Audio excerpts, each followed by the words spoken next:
For several years now, the world has been engulfed by a new unknown epidemic. It starts with standard symptoms: fever, chills, delirium. But eventually the patient turns into a talker, endlessly spouting incoherent words, losing their sanity and connection to reality. The transmission method is also very unusual. You can only get infected by hearing a talker speak. Because of this, strict bans on conversations have been implemented worldwide, and anyone going outside must wear special headphones. The Bureau for Epidemic Control, BEC, enforces these rules, but it seems its representatives pose an even greater threat to humanity. Morad, a linguist, is a person immune to the strange disease. The only unpleasant symptom he experiences when exposed to talkers is a severe headache and a rise in head temperature, which quickly subsides. On his way home, Morad notices a girl without headphones at an empty bus stop. Risking being caught, he speaks to her, but the girl doesn't respond, burying her nose in a book and pretending not to hear him. In secret from BEC, Morad goes to his mother's house. However, the woman doesn't give her son a moment to rest. She demands that he go to the store to buy soap, despite the ban on leaving the house. Passing by the bus stop again, Morad notices a letter left for him by the mysterious girl. This becomes a breath of fresh air for him after years of living under BEC's scrutiny. In the store, the worst fear of the people is realized. A talker begins speaking to Morad. Panic ensues, and customers are thrown out onto the street, but a boy without headphones remains in the store. Morad can't bring himself to abandon the child. He gives the boy his headphones and tries to get out. All the while, the infected talker spews incoherent nonsense, causing Morad a severe headache. Outside, Morad presses a cold pack to his head to lower his rising temperature. Anton, the head of BEC, arrives at the bureau. He learns about the recent incident in the store and reviews the camera footage, which clearly shows Morad's suffering. The agent gathers information on the mysterious man and discovers that Morad had visited the hospital several times with a feverish head. From that moment, Anton declares a hunt for Morad to find out how the man manages to resist the disease. Morad's headphones fall into the hands of agents, and Anton manages to trace their serial number. The system provides interesting information. Morad is listed as a BEC employee. Unaware that they are digging into his life, Morad buys a pass to the bureau to delete the camera footage and obtain the dossier on Ozgar, an old friend who knows how Morad gained immunity. Disguised as an employee, Morad infiltrates the building. At the same time, Anton assembles a team to capture the strange man from the store. Morad discovers that Ozgar is no longer alive, but looking at the photos of the body, he starts to doubt it. He tries to delete the store's video, but the system rejects his password, forcing Morad to flee. BEC vehicles arrive at Morad's house. The agents search the apartment, but his mother manages to hang a red Christmas tree ornament on the window, warning her son of the danger. Morad escapes the bureau's agents and hides in the house of an old friend, Kartem. Despite his dedication to the cause, Anton also has secrets from BEC. He secretly enters the restricted zone and has a strange conversation with his assistant. Morad visits the home of Kenan, a friend of Ozgar. The host isn't thrilled with the visitor, but Morad asks him to closely examine the pills he brought, marked with a vortex, the same symbol tattooed on Ozgar's hand. Kenan is convinced that someone stole his design because the vortex was made personally for Ozgar, but he doesn't understand its significance now that the tattoo's owner is dead. The only help Kenan offers is a lead. He tells Morad to search for the pill maker in the 6th zone. Seizing a box of tapes with recordings of the talker's chatter, Anton finds one that stands out. The agent hesitates for a long time, but eventually presses play and hears Morad's voice. The man is keeping a research diary and confirms Anton's suspicion. He is immune and couldn't become a talker even if he wanted to. Anton shares his discovery with his partner, but the agent's initiative is not approved. Fazil, the head of BEC, summons Anton and orders him to drop the Morad case if he wants to keep his job. Anton doesn't mention the tapes to his boss. Morad leaves a signal and brief instructions for his mother in case of emergency. The woman sneaks out of the house and goes to her sister's apartment to meet Morad. Anton tries to access Morad's dossier, but the information is classified. Morad gives away a family heirloom to get a pass to the 6th zone. He hopes that his friend Ozgar is still alive and that he will be able to save the world from the talkers. While the dealer prepares forged documents, Beck vehicles arrive at the building. Defying his superior's orders, Anton continues to search for Morad, but the man manages to escape. After the failed operation, Anton returns to his secret hideout. Putting on headphones, the agent lights candles on a birthday cake and enters a room where his wife and son greet him. Both of them have been talkers for several months. At the entrance to the 6th zone, Morad sees his face plastered on all the poles. His nerves begin to fray, and he considers leaving, but the girl from the bus stop unexpectedly comes to his aid. The stranger kisses Morad, pretending they are together. Shula, the girl's name, helps Morad get into the very center of the 6th zone. She leads him to her hideout, offering to introduce him to her plans. Shula brings up the troubling topic. She didn't help Morad out of mere kindness. She confesses that she is part of the +1 organization and they need help from someone with immunity. Unwilling to get involved in another mess, Morad runs away. But Shula doesn't give up. She approaches a group of talkers, showing that it would be easier for her to get infected than to back down. The girl leaves, but she writes coordinates on Murad's hand where he can find her if he changes his mind. Morad returns to his old apartment where he was once happy with his wife. Back then, everyone still had hope that the epidemic would soon end and the world would return to normal. Fazil meets with a secret agent and informs him about Anton's investigation. The boss assigns the mercenary to find Morad and deal with it in their usual manner. No one must know that the talkers can be cured. After reminiscing, Morad sets out to search for clues about Ozgar, but he's already being watched in the yard. A group of men abducts Morad and takes him to the +1st base. Shula manages to save her friend just in time. She explains to her comrades that Morad is her friend, and as an apology, she asks the team to help them search for Ozgar. Having sorted everything out, Shula invites her friend to record her interview. In it, she candidly talks about her past life and how she joined the resistance. +1 has been fighting BEC for several years, insisting that talkers are still human. In the opposition's view, the Bureau does more harm to the world than the strange virus. Anton notices that his son in the basement is severely injured. The man goes downstairs to treat the boy's face, and in his panic, he lets his guard down. He doesn't immediately notice that someone is watching the house from outside. Finally, Anton steps into the yard to take a look around, but Kanan, the agent's partner, manages to leave unnoticed. Walking through the streets of the 6th zone, Morad and Shula encounter a group of talkers. Morad gives his headphones to his friend and places her hand on his forehead, allowing her to see firsthand his strange reaction to the disease. After the infected leave, the girl looks at her friend with concern, but he quickly recovers and, as usual, remains sane. Morad wakes up at the +1st camp, surrounded by Shula's friends, scientists working on a vaccine. They ask him to help them find a cure, but Morad once again refuses, not wanting to take on others' problems. Finally, Shula persuades her friend to join them, but with one condition. First, she helps him find Ozgar. With their first lead, Morad and Shula arrive at the cartel's base, which is distributing the vortex-marked pills. The visit of the strangers causes panic. The cartel leader punishes one of his subordinates for not warning him of the girl's arrival. Morad tells the gangster about his search, and at that moment, Yasmin, a representative of the pillmaker, appears in the club. Morad tries to chase her down to get more information, but Yasmin drives away. The next time, Yasmin finds Morad herself, and it becomes clear from her first words that Ozgar is alive. The girl speaks phrases only he would know, but she doesn't take Morad to his friend. She only leaves a phone number, which they can use to get in touch later. Anton learns from his subordinate that Kanan is very interested in their affairs. Moreover, discovering that his partner has the same mark on her shoulder as he does, Anton realizes it was her outside his house that night. Meanwhile, the girl indeed decides to stick her nose into her colleague's business. She sneaks into his home to find out what he is hiding. Kanan finds evidence gathered by Anton at Morad's house, including dossiers and tapes with recorded talker chatter. But this isn't enough for the spy. She goes down to the basement and discovers the talkers that Anton didn't hand over to the Bureau as required by law. Anton appears behind the traitor and drags her out of the room.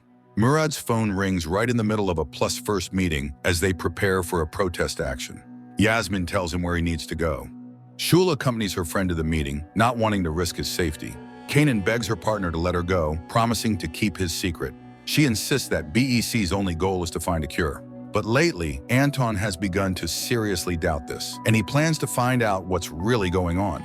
The pair arrives at the location, but there they find only an envelope with a riddle that Morad must solve in 40 seconds. The guy manages to solve the puzzle, and for that, he gets a chance to crack a safe.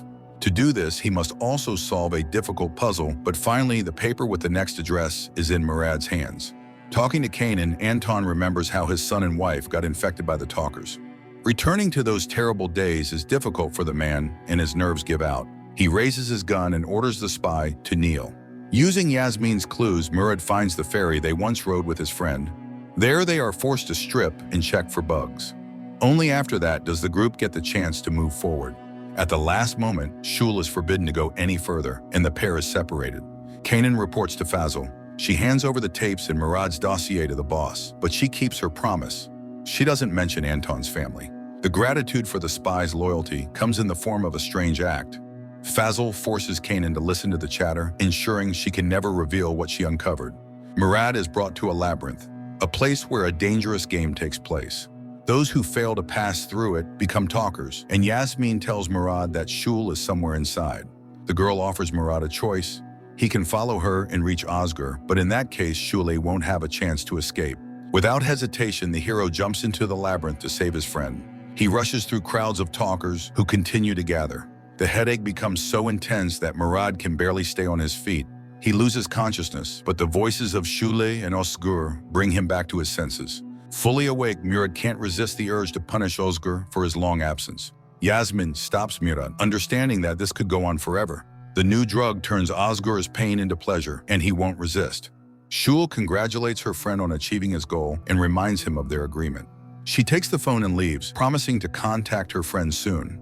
Ozgar asks his friend to tell him everything that has happened to him.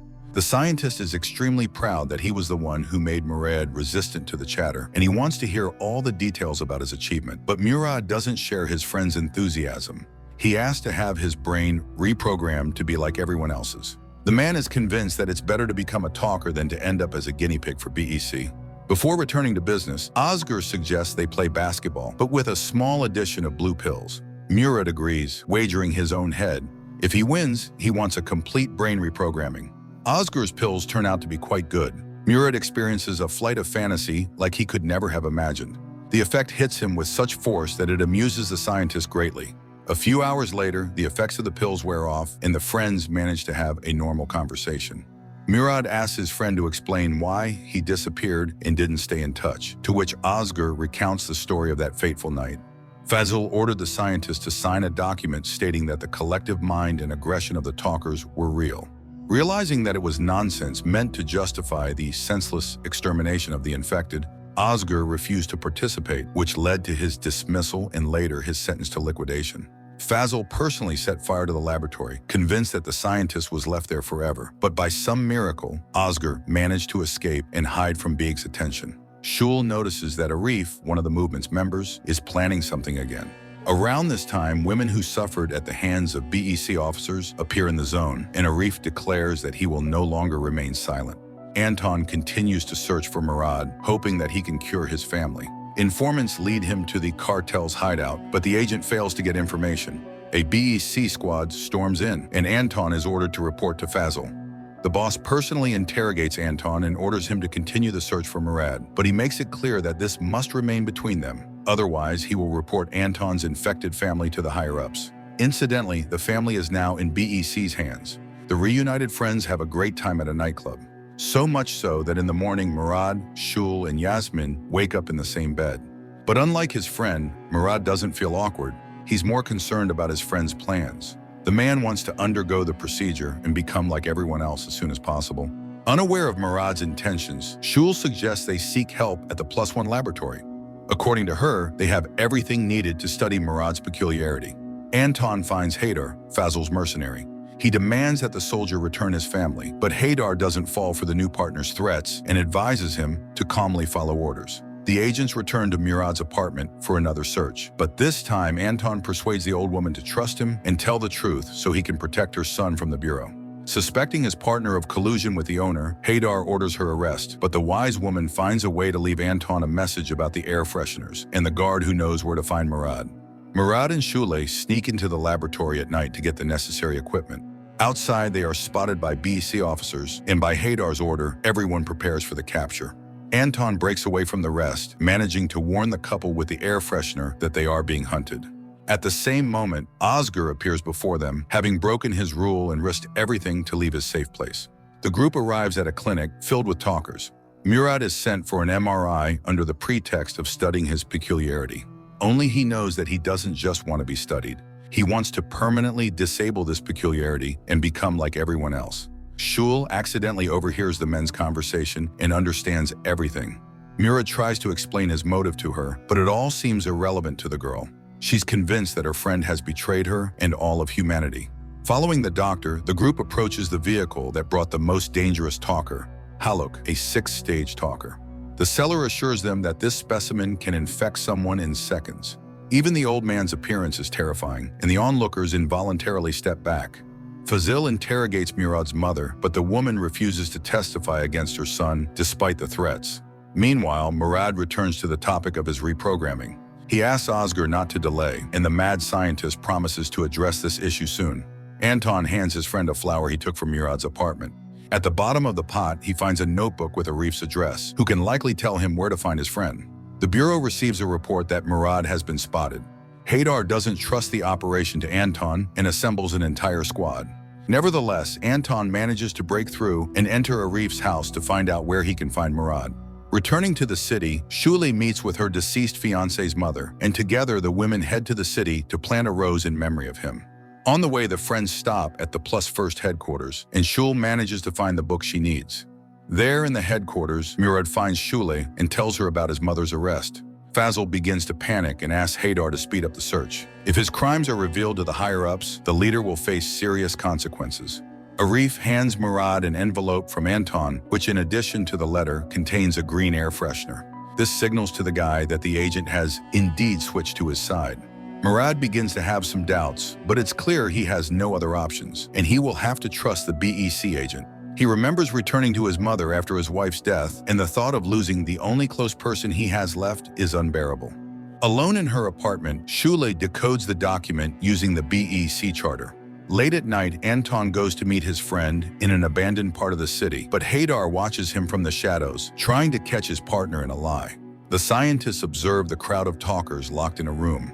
As part of an experiment, they introduce the most terrifying 6th-level talker to them, and unexpectedly, all the madmen fall silent, staring in horror at their leader. Yasmin is unhappy that her boyfriend gave Murad the door code and even associated with him. The girl is convinced that such carelessness will be Ozgar's downfall, and she's not ready to go underground with him. Appearing at the hospital in the middle of the night, Morad asks the doctor to take him to the secure box.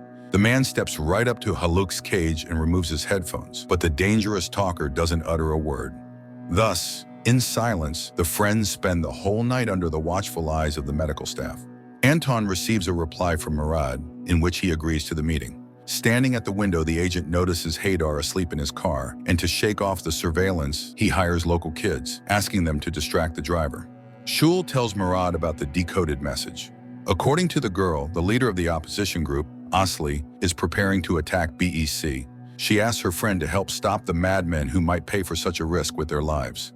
Anton and Morad meet face-to-face for the first time. The agent admits that at first he was looking for Morad out of duty, but now his personal interest drives him. He hopes that Murad's unique brain will help find a cure and save his family. After hearing Anton out, Morad decides to surrender to Bekitor. Only this way will he achieve the release of his mother and the agent's family. He instructs Anton to deliver a message to Fazil. At exactly 6:47 p.m., he will be in their hands.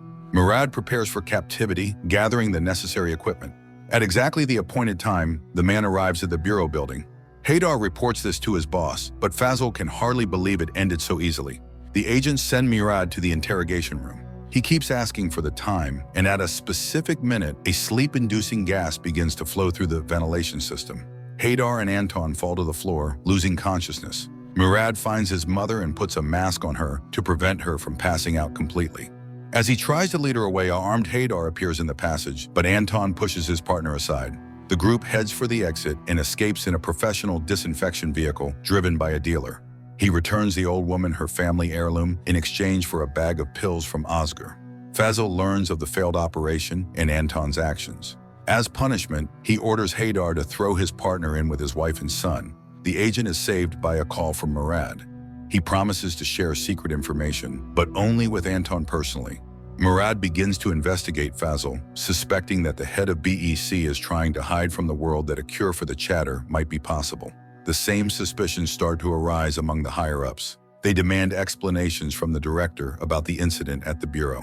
Ozgar becomes furious with his friend's actions, believing that he is putting everyone at risk. The scientist begs his friend to reconsider and cut ties with Plus First to avoid attracting BEC's attention. Shula meets with Asli and tries to dissuade her comrade from the uprising, but the rebel refuses to change her plans. She believes that inaction only makes things worse. Fazil visits Anton and informs him of Morad's demands. He agrees to release the prisoner for the meeting, but on the condition that after receiving the information, Anton eliminates the only person capable of fighting the chatter. Haydar also receives an assignment. If Anton does not carry out the order, the mercenary is instructed to eliminate both men. Anton arrives at the abandoned ferry and meets with Morad. He speaks about Fazil's order and admits that for the sake of his family, he is ready to carry it out. But Morad has a plan for this situation. He advises his friend to hold on tight and presses a button on a remote, removing unnecessary people. When Haydar comes to, neither Morad nor Anton is there anymore. The men have escaped to the pier, while the ferry, along with the mercenary, sails out to sea under the control of the dealer and his people. Fazil is furious at the news but agrees to Morad's terms. He releases Anton's family and secures permission from the leadership to hold a march in support of the talkers. The bureau chief appears on screens, announcing that he has obtained approval for the march. The event will take place on the same day as the opening of a new laboratory. Shula asks her friend to call off the raid and avoid provocation, but the revolutionary agrees to this only on one condition. They will abandon the plan if the march proceeds peacefully and no one gets hurt. Morad spends another night near Haluk's cell, but this time, the old man breaks his silence and sends strange signals to his guest. In the morning on the day of the march, the city's residents remember those they lost to the chatter. Shula takes a rose again and goes out into the street to finally honor her fiancé's memory. The girl becomes the first to dare to express her stance, but soon people from different parts of the city gather around her, forming a massive column. Before long, thousands of people with banners and mementos appear on the street. BEC officers monitor the situation, but Shula is confident it's just a formality. The crowd approaches the central monument where, as per tradition, they hang the headphones of those who no longer need them. But suddenly, something starts to go wrong. Someone screams in the crowd and a stampede begins, causing Shula to lose her flower pot. The girl has to leave the flower behind to save her life, but Shula refuses to give up the hope symbolized by the rose, and she gestures to the crowd, asking for help. The flower is found underfoot and carefully passed through the crowd.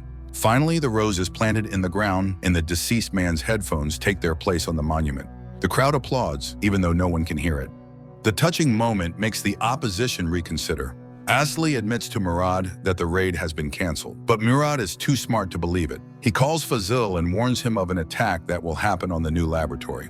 Asli has to confess to her friends that she can't reach the group, and it seems the raid will happen regardless. Along with experienced fighters, the young Arif, who has little chance of returning alive, goes on the dangerous mission. On the way, their vehicle is blocked by Beck officers. The detainees are taken to an abandoned construction site where they prepare to meet their end. But when one of the soldiers removes his mask, it turns out to be Anton, who saved the men's lives at Morad's request. Learning that the raiders were arrested by unknown forces, Fazil is slightly disappointed, but he keeps the rest of his plans intact. He graciously invites his rival to step inside the new laboratory to cut the ribbon and become the new hero. The director invites the guests inside but stays outside himself. Seconds later, the city is shaken by an explosion. Morad and Shula realize that they will be blamed for it no matter what. Anton asks Morad to help relocate his family, understanding that they face a serious fight with the Bureau ahead, and the only chance to win is to find a cure that will change the world. Morad returns to Ozgar's house, but his friend refuses to help in this dirty game. The only thing he agrees to do for his friend is to give him a place in his hideout to sit out the rest of his life. This offer doesn't interest Morad, and he is ready to leave to avoid causing problems for anyone. But before doing so, he asks his friend to confess what happened during the trials and why there is a connection between him and Haluk. Ozgar is forced to reveal his secret. He can't return Morad to his normal state because he never understood how it happened. The drug he administered to his friend was tested on other infected individuals, but only Morad survived and gained immunity. Morad plans to send his mother and Shula to a safe place, but the girl refuses to leave until all members of Plus One have left the city. Fazil accepts condolences from the leadership and requests authority to eliminate the saboteurs. Now the tyrant has all the tools to carry out a total purge. The city is flooded with military vehicles and armed men. An even stricter curfew is imposed, and all symbols of freedom, including the planted rose, are destroyed. People are arrested indiscriminately, accused of being involved with Plus One.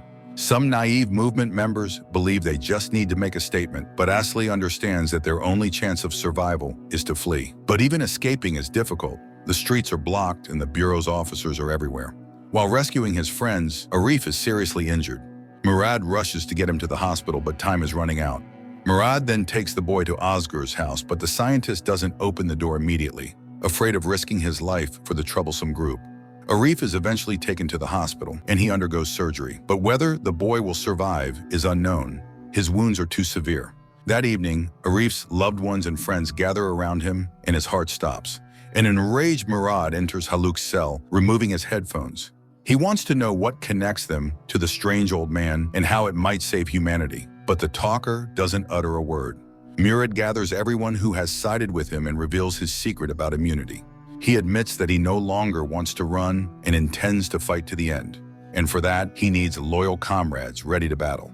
Ozgar receives a message from his friend with a location for their departure. The team prepares to leave the city to regroup for a new push. But BEC is one step ahead. They arrive at the hospital before the group can leave. Morad returns to the clinic to retrieve Haluk. The man is convinced that this is their only chance to find answers, and he is willing to risk releasing the most dangerous talker. The team escapes through the emergency exit and heads toward the ambulance, but they can't leave the area. Soldiers stop the fugitives, suspecting who they are. The only way out Morad finds is to remove Haluk's gag. As if understanding that he must save his liberators, Haluk begins to speak, driving the armed mercenaries mad. Thanks to the talker, the team escapes the clinic and heads to the designated location. On the way, Morad calls Ozgar, but his friend refuses to leave with the team, hinting that he will stay on the side of the strong. The dealer warns Morad that BEC is already waiting for them. The man realizes that only Ozgar could have betrayed them, and now they have to find another way out. Morad manages to smooth things over and find an alternative escape route. The vehicle arrives at another pier where they will fly out on a small plane. Fazil orders his men to hurry so that the fugitives can't escape, but Anton blocks the vehicle's path, allowing his friends to take off safely. The plane takes off. Now everyone except Fazil can breathe a sigh of relief. At that moment, a broadcast of Murad's address begins in the city. He asks people not to lose hope and to believe that a cure will soon be found. Because of her headphones, Shula doesn't hear her phone ringing, but Morad does. Picking up the phone, the boy recognizes Fazil's voice and understands everything. All this time, the traitor wasn't Ozgar. The informant was the girl from the bus stop. This is where the series ends.